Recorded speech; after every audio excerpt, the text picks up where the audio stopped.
Ok. Bom, hoje nós vamos falar da educação brasileira no período militar, né? Nós entramos aí na unidade 4, que é a história do Brasil, a história da educação no Brasil, segunda parte, e a gente começa falando aí da educação brasileira no período militar, tá?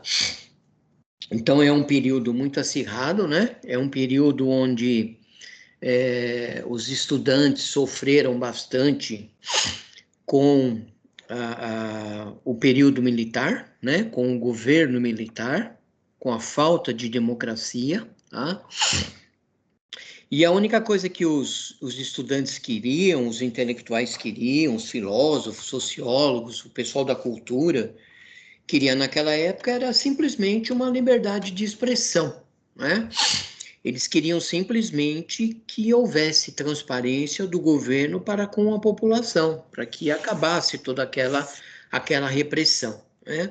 Então, nós vivíamos aí um período totalmente sem democracia, né? Um regime militar.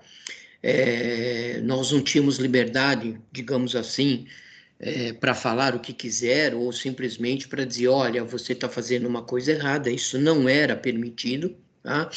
Quem estudou, quem estava na escola naquela época, né, quem estudava naquela época pode ter percebido isso, participou disso, né? Da polícia estar na rua, da polícia te parar, da polícia perguntar o que você está fazendo, se você estava de carro, para você sair do carro, e eles verificarem tudo dentro do seu carro para saber se tinha alguma coisa ou se não tinha absolutamente nada, né? Então a gente viveu aí um período assim de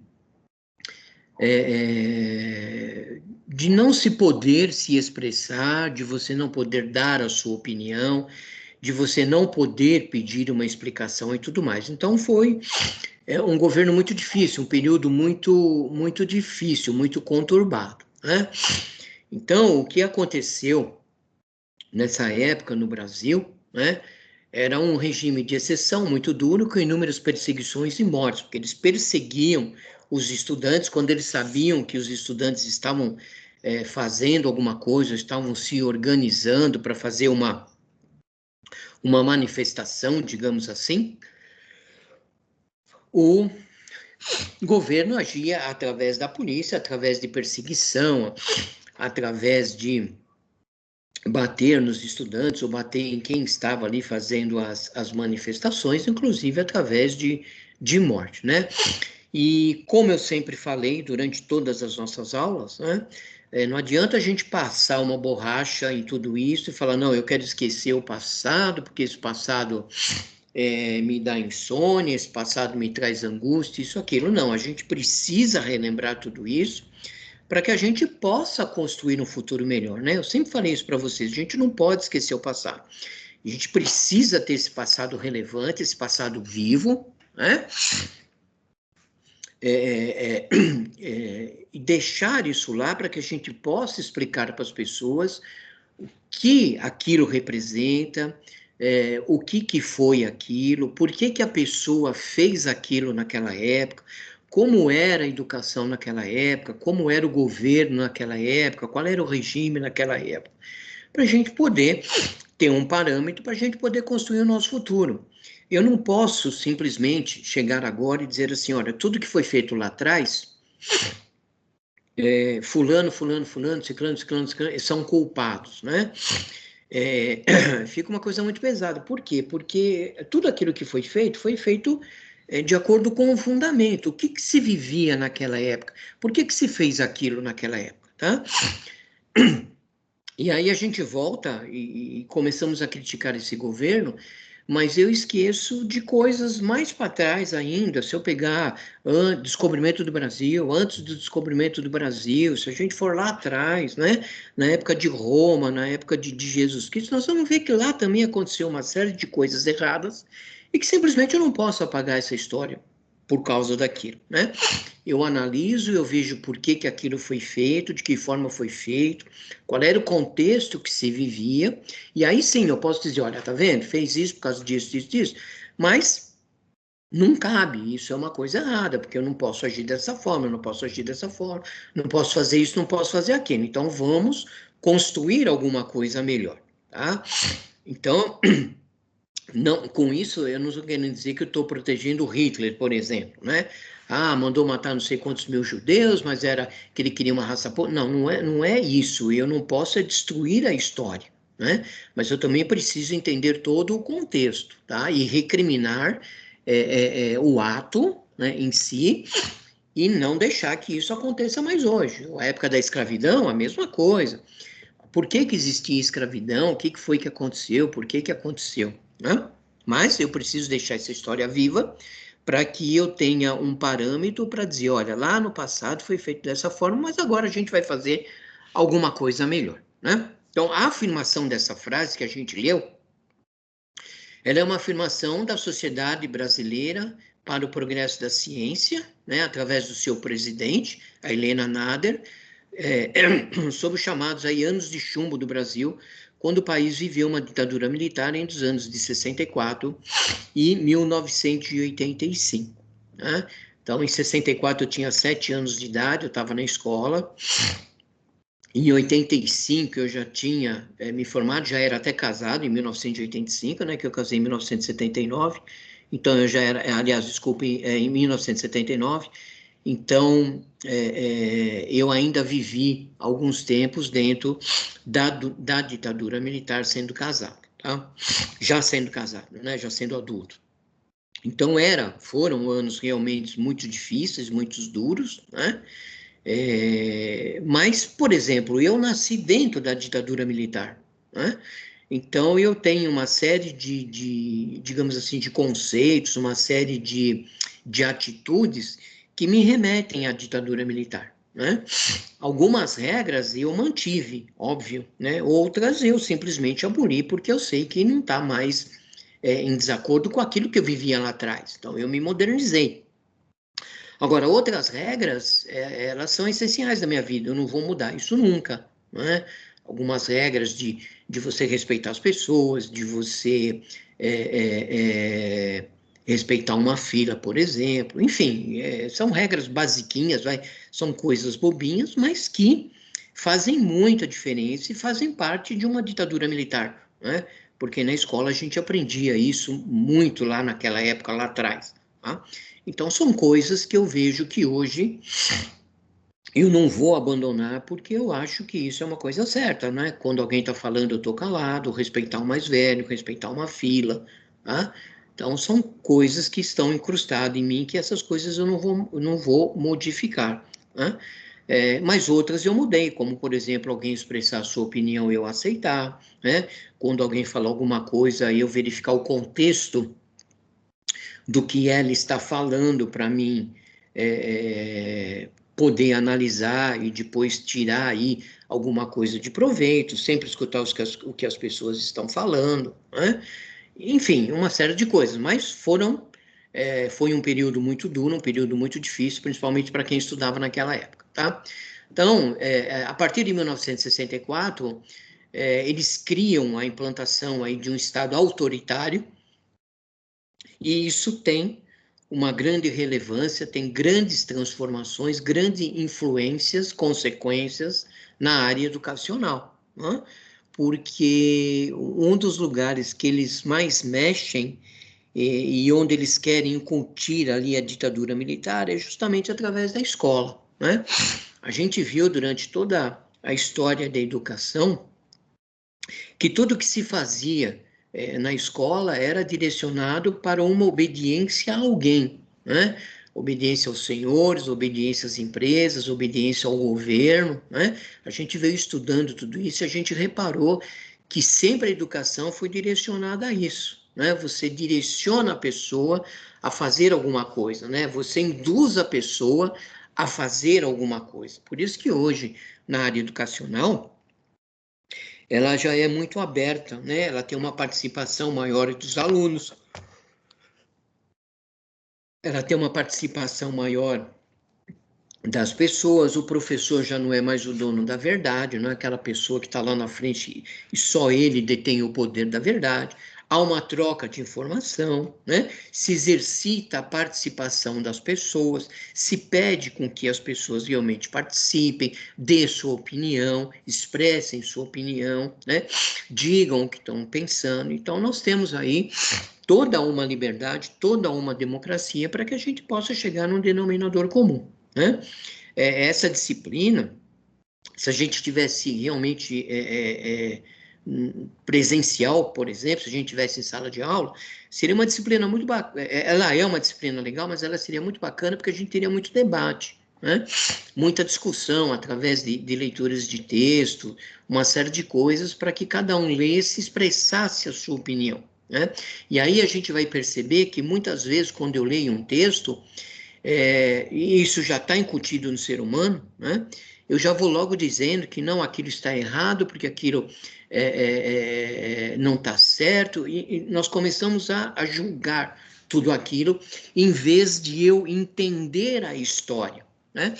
Por isso que a história é bonita, a história é gostoso de se estudar a história, né? Principalmente quando você lê alguma coisa, que você entende aquilo, que você tem empatia por aquilo, né? Se coloca ali para poder entender todas aquelas coisas, depois você faz aí a sua conclusão, né? Mas nunca falando sobre um determinado texto e já pré-julgando todas essas pessoas, isso e aquilo, não. Nós temos que tirar a lição da história, né? Ver o que foi que aconteceu, né? E aí sim, não, isso aqui está errado, tiro fora, não, isso aqui a gente pode melhorar, não, isso aqui sempre foi bom, vamos continuar dessa forma e tudo mais, tá? Então, naquela época também, instalou-se a educação tecnicista, né? Técnica, tá vendo? Por quê? Para atender necessidades com a crescente industrialização, que eram fruto da influência do capital estrangeiro, ou seja, as empresas começaram a investir no Brasil e precisavam de quê? Precisavam de mão de obra, precisavam de pessoas técnicas, pessoas especialistas, né? Então, instalou-se a educação tecnicista. Então, naquela época, nós tínhamos muitos cursos técnicos, né? E esses cursos técnicos eram cursos de 4 anos, não era um curso rapidinho, né? Eram cursos de 4 anos. Por exemplo, hoje nós temos vários cursos aí que você faz em 6 meses, faz um ano, faz em 2 anos, por exemplo, que hoje nós temos os cursos os cursos tecnológicos, né, de faculdade, que são 2 anos. Tá? Por quê? Para formar rapidamente a pessoa que precisa se especializar em alguma coisa, percebe? Então, nós continuamos na mesma balada, tá vendo? Eu estou formando técnicos, né? Eu estou suprindo as necessidades das empresas através de uma educação técnica, né? Se bem que hoje, mesmo eu formando essas pessoas técnicas, a educação ela é diferente, ela é uma educação mais aberta, as pessoas participam mais, existe uma maior participação das pessoas, mas naquela época não. Naquela época, o professor era que detinha o poder do conhecimento, né? Todo conhecimento saía através do professor, ele enchia aquele quadro negro, e naquela época era quadro negro mesmo, né? Não era quadro verde, era quadro negro, né? Ele enchia aquele quadro cheio de matéria, aquela coisa toda, explicava, pronto, acabava por aí, né? Você tirava lá a sua dúvida quando você não entendia uma conta, alguma coisa, mas acabava por aí. Você escutava uma mosca voando, por exemplo, porque você não podia falar nada, você não podia conversar, você não podia se expressar, tá? Então, era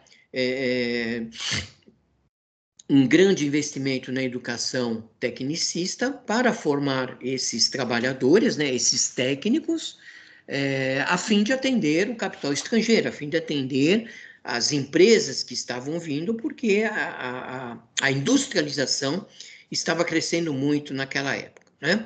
Então, o modelo também político-econômico tinha como característica fundamental um projeto de desenvolvimento, né? Que estava buscando aí o crescimento socioeconômico do país, estava acelerando esse crescimento socioeconômico. Então, eu precisava formar rapidamente essas pessoas, eu precisava ter esses técnicos para poder atender aí todas essas empresas. E é claro que para que isso acontecesse, isso era um acordo que o Brasil havia feito com todos esses investidores estrangeiros, né, que estavam vindo para cá, né? Porque senão não teria sentido esses investidores virem, né, aplicarem o dinheiro aqui e não terem uma mão de obra qualificada para poder atender aí as suas empresas, né? Então, a educação, ela tinha um papel importante, porque necessitava preparar adequadamente os recursos humanos necessários à incrementação desse crescimento econômico e tecnológico da sociedade, de acordo com a concepção economicista de educação, né? Então, foi aquilo que eu comentei agora. Precisavam de pessoas preparadas, né? Precisavam de pessoas que fossem desempenhar um papel importante na formação dessas pessoas. Tá? Então, tinha que se trabalhar de uma forma muito rápida, né? Então, era dessa forma que os estudantes, basicamente, viviam naquela época, né? Nós tínhamos muita polícia na rua, como mostra essa foto aqui, né? A gente vê a foto de uma aluna, inclusive é uma aluna, né? Uma estudante, sendo direcionada pelo policial aonde ela deveria ir, onde ela deveria ficar, para não sofrer algum tipo de repressão aí. Naquela época, inclusive, essa polícia aqui não era a polícia militar, era a força pública, né? Era chamada força pública. E nós tínhamos a polícia militar, mas tínhamos também a força pública. Né? Então, a força pública naquela época, geralmente eles vinham muito a cavalo, eles estavam sempre a cavalo. A gente percebe ali no fundo que nós temos ali alguns soldados ali, né? Alguns policiais, eles estão a cavalo. Né? Aqui no centro também nós temos alguns policiais, vocês podem reparar que eles estão com algumas bolsas, e nessas bolsas é onde eles tinham ali as bombas de efeito moral, onde eles atiravam nos estudantes que simplesmente caminhavam cantando músicas, falando palavras de ordem, pedindo transparência do governo e tudo mais, né? Esse policial que está aqui na frente, você repara que ele segura um cacetete branco aqui na sua mão direita. Esse cacetete aqui, naquela época, ele era de madeira, tá? Então, quando você levava uma, como a gente fala, né, borrachada, né? Não era borrachada, mas era uma madeirada. Isso aqui é um pedaço de madeira, tá? Depois é que ele foi modernizado por uma borracha mais dura, e hoje o cacetete ele tem toda uma forma ergométrica para o policial poder segurar de uma forma melhor quando ele está em ação, né? Porque aqui ele segurava com essa corda aqui, que era uma espécie de um barbante muito forte, né? Uma cordinha muito forte, e isso machucava, inclusive machucava a mão do policial, né?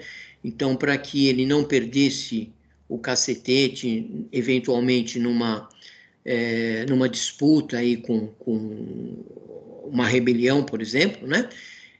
O cacetete ficaria preso na mão dele, ele não perderia a arma dele, digamos assim, né? O objeto onde ele também estaria se defendendo dos ataques, né? Porque aí nós tínhamos um enfrentamento total, tá? Aqui também nós temos uma foto, né, de um grupo escolar. Você percebe que nesse grupo escolar nós só temos meninas.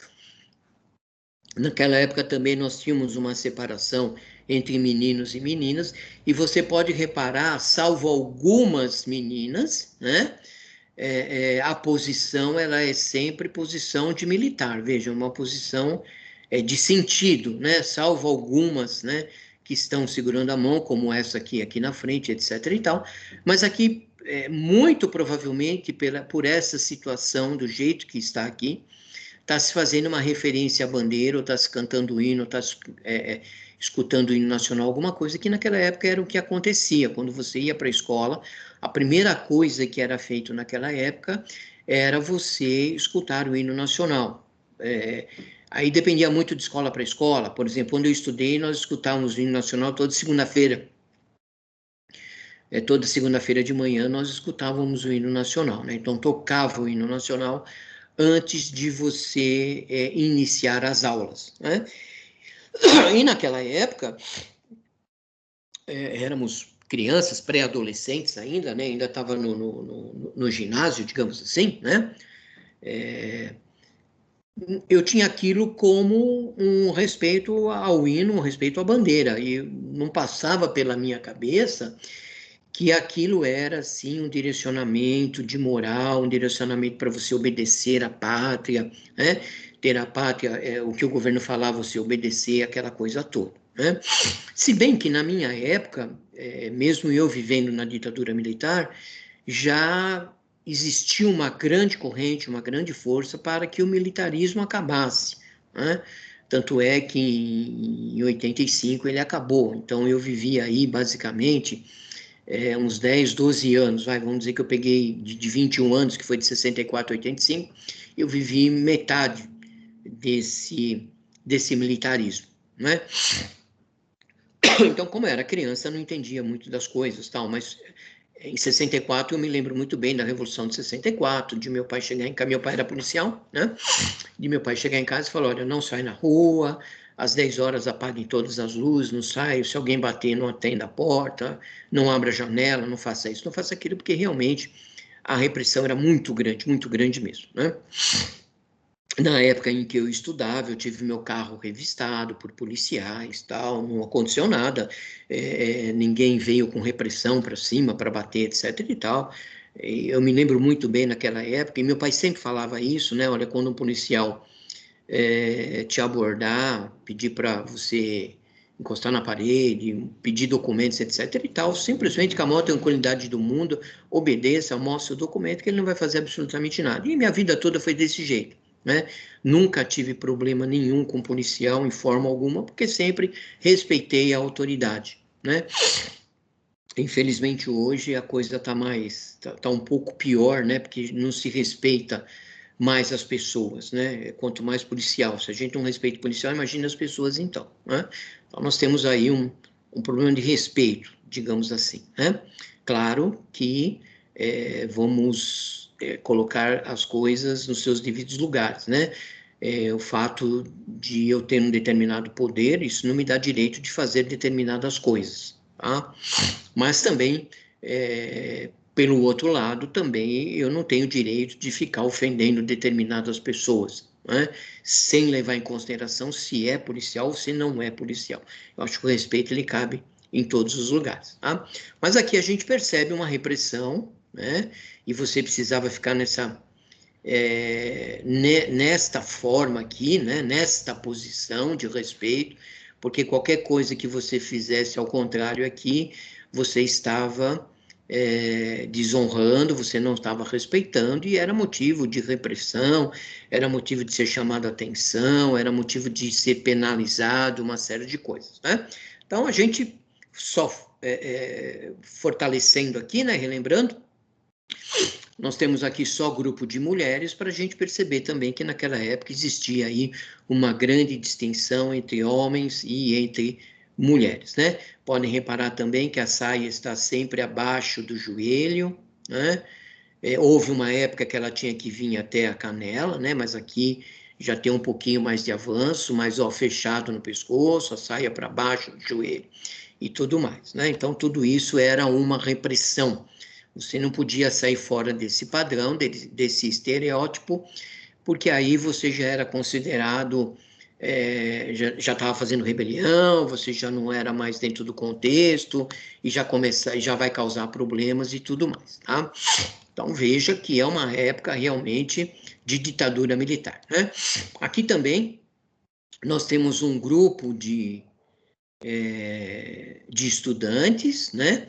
E eles sempre andavam, quando eles estavam fazendo manifestação, alguma coisa nesse sentido, alguma passeata, alguma coisa, sempre andavam desse jeito, né? Uns abraçados aos outros, né?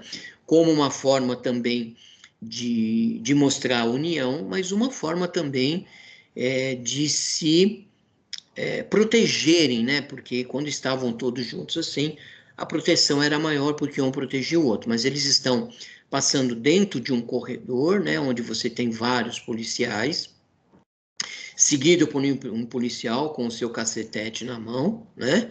Pronto para qualquer eventualidade atingir esse pessoal.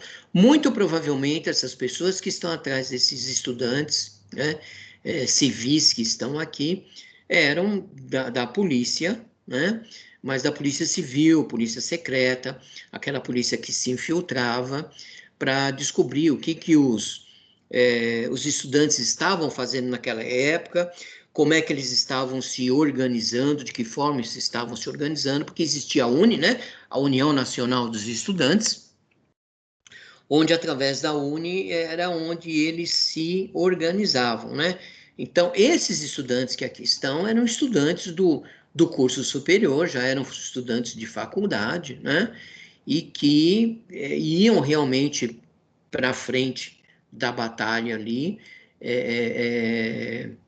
menosprezando o governo, dizendo que o governo estava errado, xingando o governo, digamos assim, né? Só para a gente poder entender, né? Então, eram pessoas que se organizavam e iam para frente para dizer o que o governo estava de errado. Então, os estudantes daquela época, né, diferentemente dos nossos estudantes de hoje, eles tinham um propósito, né, a ser atingido. Então, tudo que eles faziam naquela época, né, eu não quero aqui prejulgar ninguém, não quero parametrizar ninguém, tá? Mas não tinha oba-oba, tudo que se fazia aqui era uma coisa séria, eles iam para frente mesmo para... nada era em benefício próprio, aqui era benefício de todo mundo, né?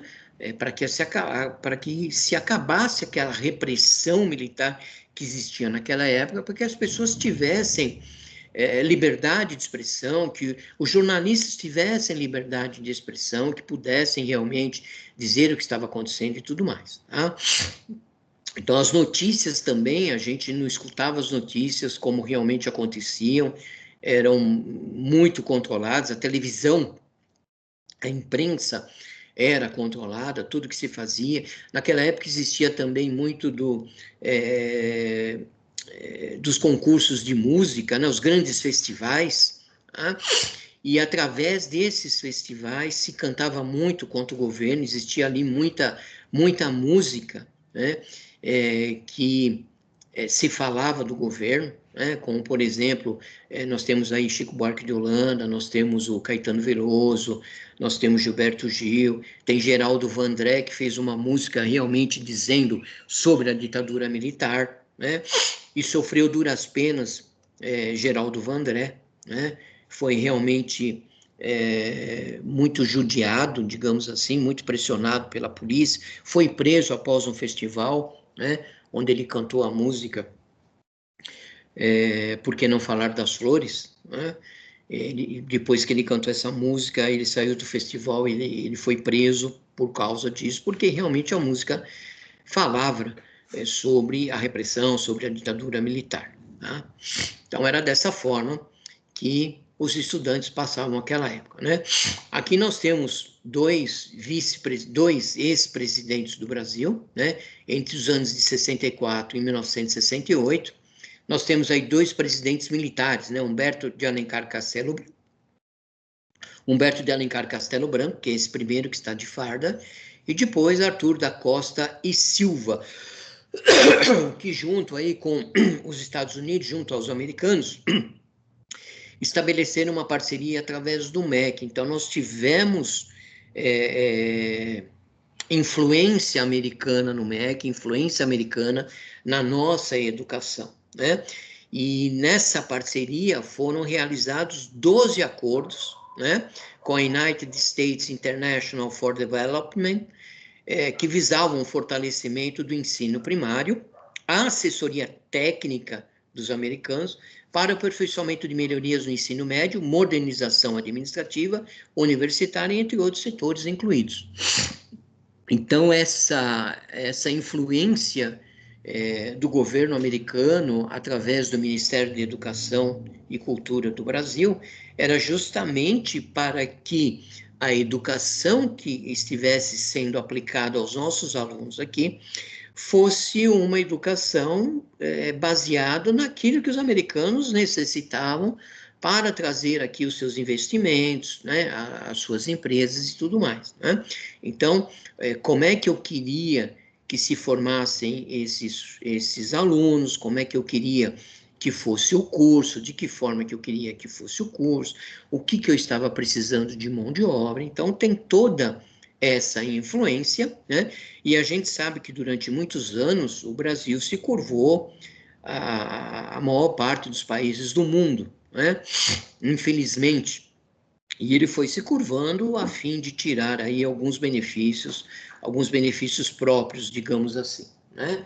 E isso perdurou durante um bom tempo aí de todos esses nossos governos, né? E agora, para você sair de toda essa roda viva, é uma coisa muito complicada, tá? Então, entre 1964 e também 1968, foram realizados aí 12 acordos, né, entre o MEC e o SAID, com determinações americanas na política educacional brasileira. Veja, com determinações americanas. Então, veja o poder dos Estados Unidos naquela época, né, de chegar aqui e dizer assim, eu vou determinar como eu quero que seja, né?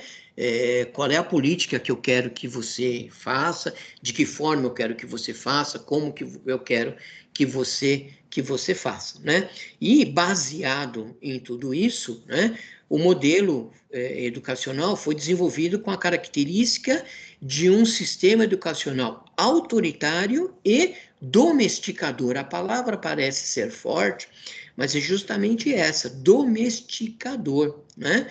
Então, na educação daquela época, você era domesticado a fazer alguma coisa, né? Um governo autoritário, porque você não tinha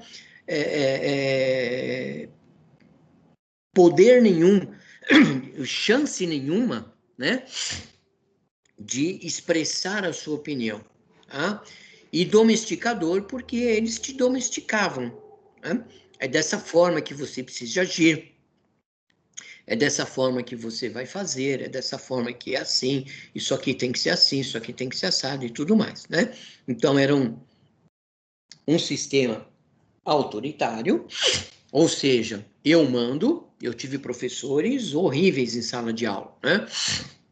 Eu tive professores bons, professoras bacanas também, mas em contrapartida eu tive professores e professoras que foi, entre parênteses aí, entre aspas, o cão, né?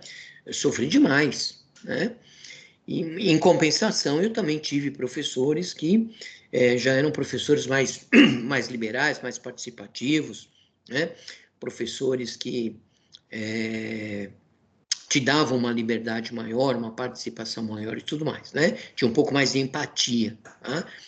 Então, não eram tão domesticadores, digamos assim, mas o sistema educacional naquela época era um sistema autoritário e domesticador, né?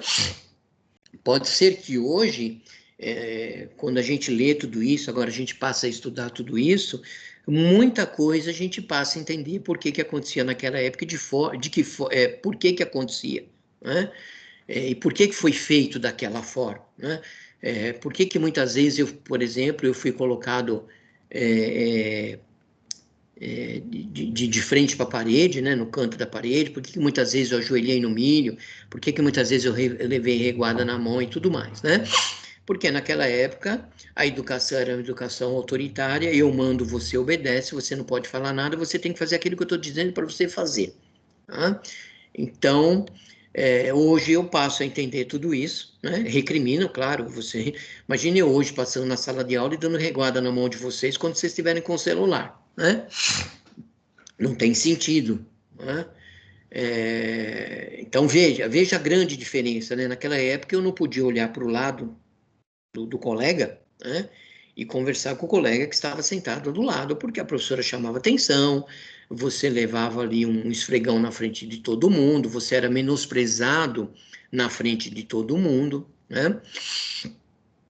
E hoje você pede, por exemplo, né? Um exemplo besta, né? Você pede para o aluno, olha, por favor, desliga o seu celular aí, ou vá atender lá fora, o aluno fala um monte de coisa para você e tudo mais, né? Então, veja a mudança daquela época para hoje, o quanto o professor, né, perdeu a autoridade na sala de aula, né? Então, são coisas também que a gente não pode deixar de falar, deixar de esquecer também, da autoridade do professor, mas não pelo lado autoritário, né? Faço o que eu digo, não faço o que eu faço, de forma alguma. Mas como eu respeitar a pessoa que está ali na frente, né? Eu ou qualquer outro tipo de pessoa, assim como também respeitar aluno. Nós temos professores aí, vocês veem uma série de reportagens, uma série de coisas que aconteciam. Do professor falar uma série de coisas do aluno, né? Ah, o aluno é isso, o aluno é aquilo, o aluno não sei o que, o aluno não sei o que lá. Isso também não tem cabimento, né? Isso não cabe, isso não tem lógica, né? Eu jamais posso julgar alguém por alguma coisa que fez, deixou de fazer e tudo mais, né? Mas hoje a gente passa a entender tudo isso, né? Eu passo a entender tudo isso, recrimino, mas tenho a empatia de me colocar no lugar e entender por que foi feito aquilo, por que era feito isso, por que era feito dessa forma e tudo mais. Graças a Deus eu tive uma cabeça boa, não deixei que isso influenciasse no meu psicológico, né? Para não ser uma pessoa hoje com esses traumas, digamos assim, né? Com todos esses problemas que aconteceram aí no passado por causa de tudo isso. A gente precisa ser superior a tudo isso, né? Por isso que o não esquecer é importante, né? Porque aquilo está sempre vivo e você então está sempre procurando melhorar tudo isso, tá?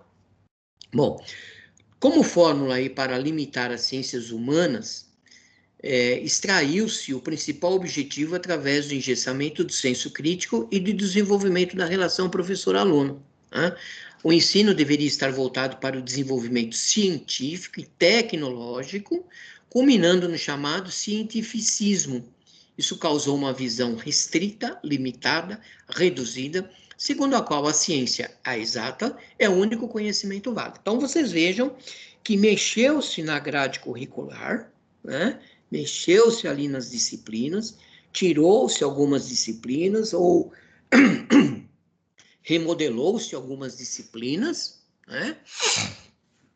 Porque o governo também manipulava tudo isso, né? Porque se fizesse alguma coisa assim muito na cara, digamos assim, todo mundo ia perceber e todo mundo ia entender que o governo estava fazendo coisa errada. Então, o governo sempre trabalhava ali maquiando alguma coisa, né?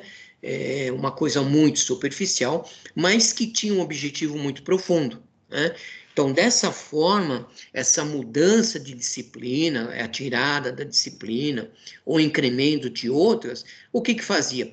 Fazia com que o teu senso crítico, a tua participação, o teu desenvolvimento, ele cada vez ficava menor, né? Então, essa relação professor-aluno cada vez era mais engessada, cada vez diminuía mais. Cada vez menos eu tinha uma relação com o professor. A única relação que eu tinha era que aquele cara, ele era o dono do pedaço ali, digamos assim, né? Ele era o dono da verdade ali e eu dependia dele para que eu aprendesse alguma coisa, tá? Aprendi alguma coisa? Claro que eu aprendi. Me foi transmitido conhecimento? Claro que foi. Mas muitas vezes sem eu poder questionar, né? Eu me lembro muitas vezes de querer questionar alguma coisa, porque a gente é jovem, né? E naquela época já existia um pouco dessa irreverência, já estava começando a criar essa irreverência, e não que eu quisesse prejudicar alguém, mas eu queria uma explicação melhor, eu queria entender melhor, e muitas vezes ficava no vácuo. Não me era explicado aquilo, o professor não falava nada e acabou e morreu o assunto, né? Simplesmente isso. Quantas vezes eu fiz trabalho repetitivo, né? Vocês devem se lembrar disso também, acredito. Quantas vezes a gente veio para casa de férias, ou mesmo depois da aula, e a professora disse assim, ó, faça 5 cópias desses textos, faça 10 cópias desses textos, faça isso. Quer dizer, você fazia só cópia, né? Era uma coisa repetitiva. Você não tinha uma participação, você não tinha um senso crítico e tudo mais, né?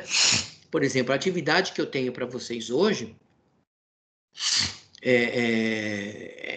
a mesma atividade que vocês fizeram semana passada, etc e tal, mas que hoje vai exigir, assim, que vocês façam uma pesquisa, que vocês leiam um pouco, né? Que vocês realmente pesquisem para poder responder as perguntas. O intuito realmente é esse. Então, é um trabalho de pesquisa, que naquela época, basicamente, não existia essa pesquisa, né? Você fazia um determinado trabalho, mas baseado ali alguma coisa, algum texto, né? Mas não era uma coisa assim muito que demandava assim que você fizesse assim muita pesquisa, porque a sua opinião na realidade não valia muito. Quando você fazia pesquisa, era uma coisa repetitiva, porque você ia copiar aquele texto, ia transcrever e depois ia dizer o que foi que você fez ali. Hoje em dia não, hoje em dia quando você faz uma pesquisa, você está pedindo para a pessoa pesquisar e depois ela vai dizer o que ela entendeu, qual é a opinião dela sobre aquele assunto, o que, que foi que ela entendeu, o que, que ela aceita, o que, que ela mudaria, enfim, tudo esse tipo de coisa, né? Então, naquela época, por causa desse acordo aí dos americanos e tudo mais, a escola, né, o aluno ficou ali engessado, né, não tinha muito o que fazer, porque o direcionamento era para o desenvolvimento científico e o desenvolvimento tecnológico, né? Não se formavam pessoas ali na área de humanas, né, para se para que ele pudesse se expressar e dizer o que ele estava entendendo sobre determinado assunto. Tá? Eu não sei se vocês estão acompanhando aí as eleições americanas, que começou ontem, né? Mas ontem é um dia que eu não dou aula, e eu já tinha as coisas mais ou menos em andamento, então eu fiquei no canal CNN, né? Porque a eleição americana, nada melhor do que assistir por um canal, embora CNN do Brasil, mas que está intimamente ligado com a CNN americana, né? Que o canal CNN é dos Estados Unidos. Então, nada melhor do que você ter esse canal para poder realmente ter as notícias em dia, né? E a gente percebe que os apresentadores não são simplesmente leitores de notícias como a gente vê em alguns canais, né? Se você pegar aí alguns canais de televisão, você vê o apresentador, ele está simplesmente dizendo o que foi que aconteceu e ponto, acabou, né? Ah, pegou fogo no prédio tal, na rua tal, não teve vítima, foram tantos carros de bombeiro e acabou. Ele não faz um comentário, né? Olha, pegou fogo, mas por que será que pegou fogo? Tá vendo? Pegou fogo porque as pessoas deixaram a luz acesa, ou porque tem um monte de ligação, porque não sei o que, não sei o que. Ele não se expressa, ele simplesmente relata a notícia. E na CNN é o inverso, né? Os entrevistadores, os apresentadores são muito, mas muito utilizados mesmo, através da sua participação, né? Claro que eles não dão a opinião deles, eles não estão ali para dar a opinião deles, eles estão ali para relatar a notícia, mas eles comentam a notícia, né? Então, o fulano está perdendo no estado tal. Por que que ele está perdendo naquele estado? Então, ele vai explicar para você, olha, ele está perdendo no estado por causa disso, ele falou isso, o povo não gosta disso, o povo gosta daquilo, o povo não sei o quê, o povo não sei o que lá, agora vai tendo influência aqui, será que vai ter influência ali? Vamos conversar com o fulano, para ele dizer o que ele acha. Aí vem o fulano, e o fulano diz, olha, eu acho isso, acho isso. Então, naquela época não existia esse tipo de coisa, né? E ainda hoje não existe muito, né? Tem canal de televisão aí que recrimina o seu apresentador se ele falar alguma coisinha fora do que está escrito ali para ele se expressar, porque ele não está ali para expressar a sua opinião, ele está ali simplesmente para relatar a notícia. Queira ou não queira, é alguma coisa autoritária. Eu não te dou o direito de você se expressar. Você só tem que se limitar a dizer a notícia. Isso fica muito ruim, porque muitas vezes o debate é gostoso, o debate é bom, o debate faz bem, o debate faz a gente crescer, né? E eu falar alguma coisa, depois escutar vocês, o que vocês têm para falar, isso é enriquecedor. A gente vai trocando experiência, a gente vai trocando figurinhas aí, isso vai fazer com que a gente vá crescendo, tá? A educação tecnicista também, ela se encontrava encaixada nos ideais de racionalismo, objetivando organização e eficiência. O educador era considerado um técnico orientado por outros técnicos através de instruções técnicas e objetivas. Na didática tecnicista, a alienação entre teoria e prática é reforçada cada vez mais. O educando desempenha a função de mero instrumento e apenas executa objetivos instrucionais. Então, era assim que funcionava naquela época, né? Você aprendia uma determinada disciplina, por exemplo, uma determinada profissão, digamos assim, né? E você era orientado a desenvolver aquela profissão, né? Aquilo que você aprendeu, baseado ali em instruções técnicas e instruções objetivas. Acabou. Mas por que eu faço isso? Porque sim, porque a lei determina que se faça assim e acabou. Mas por que a lei determina assim? Eu preciso ter essa resposta. A lei determina por causa disso, porque ela vai pegar esse dinheiro, ela vai aplicar não sei onde, vai aplicar não sei onde. E aí, de repente, eu posso entrar e falar assim, não, mas está errado aplicar o dinheiro ali. Não, mas eu preciso aplicar mais dinheiro aqui, eu preciso aplicar mais dinheiro ali. Vamos aplicar menos dinheiro nisso e mais dinheiro naquilo e tudo mais. Mas naquela época, não. Naquela época, existia uma alienação, tá vendo? Alienação entre teoria e prática. Então, era aquilo, você aprendia aquilo e acabou, morreu o assunto. E você tinha um professor que era orientado por outros professores, né? Através de uma instrução técnica, através de uma instrução objetiva. Olha, é isso aqui que você vai explicar para que eu atenda este objetivo. E se vocês querem saber, esse tipo de orientação ainda acontece hoje, tá? Esse tipo de orientação acontece hoje. Tá? Você é orientado através de instruções técnicas e instruções objetivas. Olha, eu quero que você faça isso por causa disso. Acabou, morreu o assunto. Né? Não, mas eu não posso fazer isso por causa disso. Você dá uma justificativa e a pessoa vira para você e diz, é isso que eu quero. Acabou, morreu o assunto. Né? Não adianta você ter justificativa, você querer se questionar, você querer dizer que não, é isso aqui que eu quero e acabou. Então, teoricamente, nós estamos voltando a esta época aqui. Né? Você está aí meio que domesticando alguém, doutrinando alguém, tá? A fazer determinadas coisas e acabou e morreu o assunto. Como o nosso colega disse na semana passada, né? A história é cíclica, a gente está voltando a viver o nosso passado, tá? Então, cabe a nós, de novo, né?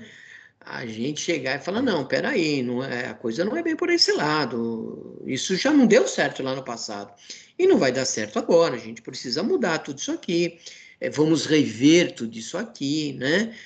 Vamos refazer isso aqui, vamos sentar, vamos conversar, vamos chegar num consenso aqui, né? Para que todo mundo possa se sair bem, né? Para que todo mundo possa colher aí grandes frutos, né? Mas essa alienação aqui, né? Infelizmente a gente tá voltando a viver essa alienação, tá? A gente está voltando de novo aí a domesticar aí, queira ou não queira, a gente está voltando a domesticar as pessoas, tá? Também naquela época era necessário formar rapidamente professores, né, para que se formassem mais trabalhadores necessários à crescente industrialização brasileira, né? Como nós vimos em slides anteriores, eram grandes os investimentos no país, né? Os investidores estrangeiros estavam chegando, estavam investindo no país e tudo mais, e eu precisava de mais trabalhadores, eu precisava de mais pessoas técnicas para que se trabalhasse, né? Para você ter uma ideia, eu moro aqui em São Bernardo, eu moro aqui do lado da Volkswagen no Brasil, né? E quando eu vim para cá, tinha Volkswagen, a gente tinha Ford, a gente tinha Volks Caminhões, a Scania ainda está aqui, a Mercedes ainda está aqui, mas existiam, isso sem contar as pequenas empresas que trabalhavam em funções dessas grandes empresas, né? E naquela época, a Volkswagen tinha 40, 50 mil funcionários só nessa unidade aqui, né? Então, era um mar de pessoas, ela tinha 3 turnos, ela trabalhava 24 horas por dia, né? Então, existia muita gente técnica, muita gente especializada, muita gente de mão de obra, né? Trabalhando, a empresa sempre precisando de pessoas de mão de obra, sempre que abria vaga era mão de obra, dificilmente abria uma vaga para escritório, na área administrativa e tudo mais, né? Você tinha aí muitas vagas para mão de obra, que é o que está acontecendo hoje. Se você reparar para perceber, né, se você parar para pensar um pouquinho, né, se você parar para assistir, por exemplo, as entrevistas coletivas do governo do estado de São Paulo, que agora é só de segunda e quinta, tá? Só de segunda e quinta, não tem mais de terça, nem de quarta, nem de sexta. Começou com todos os dias, depois passou a ser 3 dias por semana e agora serão só 2 dias por semana, as segundas e as quintas. E se você reparar, toda hora ele vem e fala, não, nós estamos colocando emprego, nós estamos disponibilizando aí não sei quantas mil vagas, nós estamos disponibilizando cursos de reciclagem, e você percebe que são cursos técnicos, né? Você está formando mão de obra de novo, tá? Você não está formando gente para a área administrativa, você está formando mão de obra. E aí entra naquele conceito que eu falei, quanto mais mão de obra eu tiver, eu tenho menos gente questionando alguma coisa, e muitas vezes essa pessoa se sente agradecida, claro, né? Não vamos também recusar, o emprego é o emprego, arrumei emprego, poxa vida, graças a Deus estou trabalhando, consigo pagar minhas contas. Mas você está trabalhando, talvez naquilo que você não gosta, naquilo que você não queira, para poder sustentar a sua família, né? Então você está fazendo, você não exercita aí a sua criatividade, né? A sua participação, tá? Você não consegue dar ideias, ok? Então você acaba sendo engessado. É igual aquele filme do Charles Chaplin, Tempos Modernos. Você assistir também, é muito bem isso, né? O início da industrialização, onde as pessoas só eram pessoas, máquinas, né? Estavam ali para apertar parafusos e acabou. Então, o Charles Chaplin, ele retrata muito bem isso, né? Que eram pessoas, como é que eu vou dizer, faziam trabalhos repetitivos, sem pensar absolutamente nada, sem usar criatividade, sem usar uma ideia, sem usar o intelecto cognitivo, absolutamente nada, né? Então, como solução imediata para suprir essas carências, foram criados os cursos de licenciaturas curtas e a atualização de egressos do ensino médio, segundo grau, com mais um ano de especialização, para desempenhar a função de formadores de mão de obra nas chamadas escolas polivalentes, né? Então,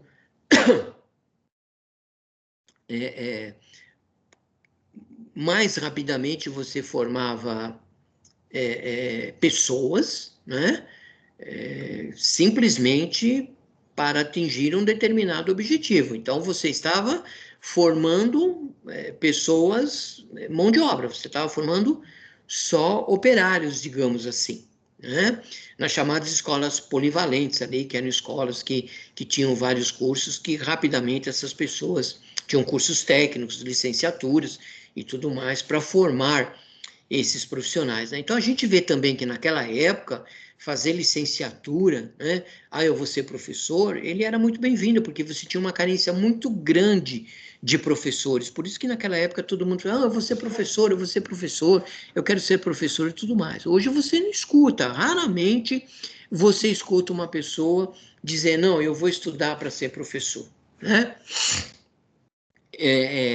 E se você perceber, houve uma adequação em tudo isso, porque nós acabamos tendo uma dificuldade muito grande de você ter professores, né, que tenham feito licenciaturas, como, por exemplo, vocês estão fazendo um curso de licenciatura, tá, para ser professor. Então, abriu-se aí o leque para que pessoas que tivessem pós-graduação, especialização, né, fossem aceitos como professores, né? Porque aí você alia também a experiência que essa pessoa tem lá fora, no trabalho, e ele traz essa experiência lá de fora para dentro da sala de aula, ok?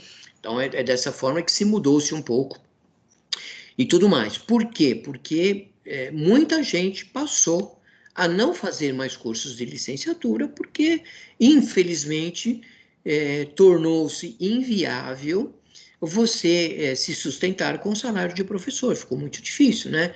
Para uma pessoa, por exemplo, que só dá aula, né? Que fez disso a sua profissão, ficou muito difícil ele só dar aula, só viver disso, porque o salário cada vez mais acabou sendo menor, ficou uma profissão muito desvalorizada, né? Uma profissão muito encostada, digamos assim, né?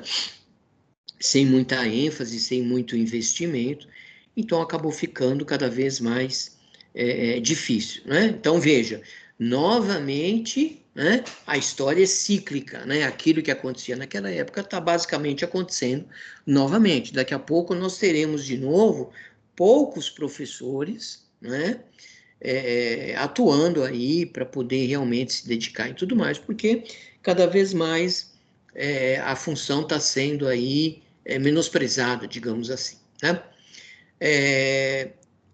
Depois de 1964, né, após 1964, a maioria das escolas estaduais, e naquela época, escola estadual era escola estadual, ela tinha muita força, né?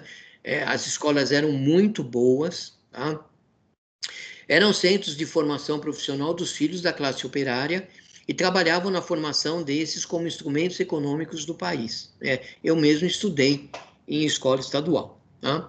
Então, tornam-se desta maneira estabelecimentos educacionais de segunda classe que tenham de transmitir a educação tecnicista, tarefa que não exige conhecimento, apenas habilidades práticas e manuais. Então, volto de novo aqui a afirmar, né, através desse texto, através desse slide, que a tarefa que se exigia naquela época, né, o que se pedia para ser feito naquela época, eram pessoas que fossem treinadas, que fossem educadas, que tivessem conhecimentos de habilidades práticas e habilidades manuais, né? Então, eu quero alguém que saiba pregar, alguém que saiba furar, alguém que saiba apertar parafuso, alguém que saiba soldar. Não, mas eu sei fazer contas, eu sei organizar um escritório, eu sou secretário. Não, não, isso eu não quero. Eu quero gente chão de fábrica, eu quero gente para trabalhar, né? E por isso que a escola do Estado, ela se transforma num estabelecimento educacional de segunda classe, por isso que ela fica menosprezada, porque as pessoas não tinham condições de estudar no ensino privado, numa escola privada, né? Ela vai para a escola estadual, e a escola estadual é uma escola técnica, ela vai te ensinar o chão de fábrica, ela vai ensinar você a ser um operário, né? Não, mas eu quero ser um político, eu quero ser um embaixador, eu quero ser isso, eu quero ser aquilo, né? Eu quero ser aí um jornalista, um filósofo, etc. Então, você só conseguia isso indo para a escola privada, né? O ensino privado. E para ir para essa escola, ela custava caro, né? As mensalidades eram caras, não eram mensalidades baratas. Não era qualquer pessoa que conseguia estudar numa escola dessa. Porque essa escola, sim, ela te educava, digamos assim, você ganhava conhecimento, mas você ganhava conhecimento para trabalhar num escritório, né? Para ser uma secretária, para ser um datilógrafo, que era moda naquela época, você ser datilógrafo, né? Para você ser office boy, né? Todo menino tinha sonho de ser office boy, de começar como office boy, e realmente era uma coisa muito boa, porque você aprendia uma série de coisas, né? Você aprendia a andar de ônibus, você aprendia a pedir informação, a chegar num determinado lugar, a descobrir uma determinada rua, né? Então você passava o dia inteiro na rua fazendo coisas, levando documentos, trazendo documentos, entregando documentos. Então era muito gostoso, era muito bacana, porque você aprendia bastante, né? E essa experiência da rua, depois você trazia para dentro do escritório, porque através do que você desenvolvia na rua, a tua desenvoltura servia de vitrine para você vir para dentro do escritório, né? Então, se você era uma pessoa que tinha uma desenvoltura, você era uma pessoa criativa, uma pessoa proativa, né? Uma pessoa que sabia desenrolar problemas, resolver problemas, então você era muito aceito na sala de aula, dentro do escritório. Né? Em contrapartida, nas escolas estaduais, você tinha a educação tecnicista, né? Então, você ia lá, você ia aprender a fazer uma determinada profissão, para que depois você saísse dali e você fosse trabalhar numa fábrica, né? Basicamente hoje, por exemplo, né? Mas aí hoje já é uma questão de escolha da pessoa, a pessoa escolhe, né?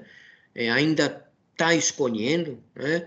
Se a pessoa quer entrar na área de humanas ou se a pessoa quer entrar na área de exatas. Hoje você escolhe o que você quer fazer, né? Hoje nós temos as nossas escolas técnicas, por exemplo, aí o Senai, por exemplo, nós temos as ETECs, né, que até o filho de uma colega nossa trabalha lá, tal. Mas por quê? Por opção, a pessoa escolheu estudar ali, até porque uma escola dessa técnica, né, e isso também há alguns anos atrás, né, isso era muito forte, a pessoa tinha ali as duas áreas, ela tinha tanto a teoria como ela tinha a escola técnica, então ela tanto faz o colégio, digamos assim, para a gente poder entender na nossa linguagem, né?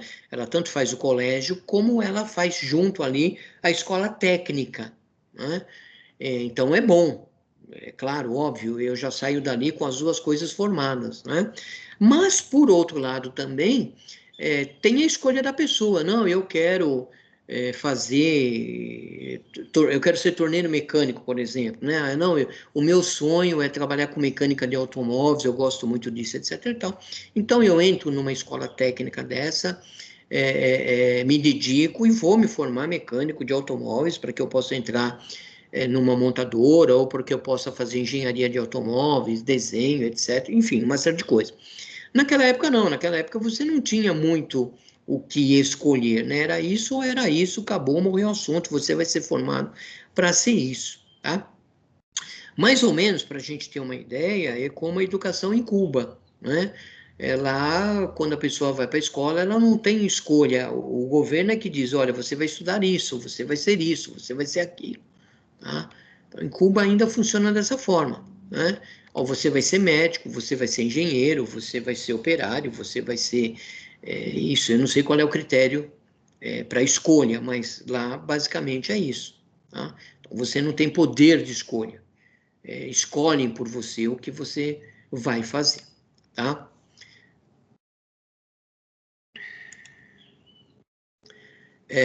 Aqui nós temos uma foto, né? Até para o que danado foi censurado dessa vez pelo regime militar, né? Então aqui nós temos uma charge, a pessoa lendo um jornal naquela época, né? E a gente vê que o jornal foi cortado aqui em tiras, né? Foram tirados aqui dois pedaços e a pessoa que está lendo esse jornal, ele está justamente perguntando, né? O que danado foi censurado dessa vez pelo regime militar, ou seja, a notícia que saía no jornal, né? Ela era censurada e ela não ia ao ar, né? Ela não ia para que as pessoas lessem o que estava acontecendo. Então, muitas vezes você não sabia das notícias o que estava acontecendo, né? Te tiravam esse privilégio. Então, os estudantes naquela época, né? E isso partia muito dos estudantes, obviamente, né? Eles iam para frente justamente defendendo isso, né? Dizer, não, mas a gente quer saber o que foi que vocês fizeram que não pode vir à tona. O que foi que vocês estão fazendo aí que não vem à tona? Então, o que o pessoal estava pedindo era justamente transparência, tá? Uma outra coisa também, se você prestar atenção nessa figura, até para que não fique uma coisa assim muito grotesca, né? Se você reparar nessa pessoa que está atrás do jornal, você não tem a fisionomia dessa pessoa. Mas pelo cabelo e pela sobrancelha, você percebe que ela tem traços asiáticos. Então, não é um brasileiro. Você tem aí um asiático. Então, basicamente, se houvesse aí uma repressão em cima disso, etc e tal, alguém poderia chegar e falar assim, não, o que eu coloquei aqui é um estrangeiro perguntando o que o regime militar no Brasil foi censurado. Não é um brasileiro perguntando isso, né? Até para sair fora de uma represália. Então, você tem alguns traços aqui para remeter, porque você precisava ter todos esses cuidados, né? Para que você não sofresse aí uma penalidade e tudo mais. Se bem que, quando essa charge foi feita, óbvio que o regime militar já não estava aí com toda a força, já não existia mais, porque uma charge dessa, dentro do regime militar, não chegaria, né? Você não teria uma charge dessa para você identificar, tá? Então, era dessa forma aí, mais ou menos, que funcionava, né? Quando você pegava um jornal para ler as notícias do que estava acontecendo, nunca você teria no jornal a censura do regime militar, alguma coisa que estivesse, né? Quando saía, fatalmente, o jornal, no dia seguinte, sofria represálias